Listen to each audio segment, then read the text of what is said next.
ছাদের উপরটা পুরো একদম অন্যরকম লাগছে এখন।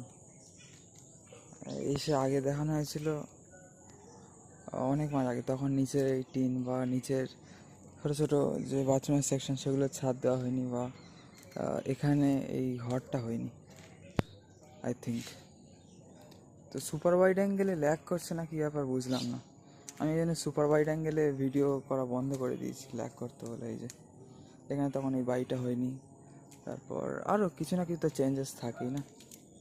তো সুপার ওয়াইড অ্যাঙ্গেলে ভিডিও করতে আমার খুব ভালো লাগে, বাট পসিবল হয় না এটা, কারণ মানে হতো না, কারণ ল্যাগ করছে তাই। কারণ অনেকটা এরিয়া একসাথে এইভাবে দেখা যায়, খুব সুন্দর লাগে, দারুণ লাগছে। আর আকাশে পুরো মেঘ এখন একদম দারুণ লাগছে, বর্ষাকাল একদম।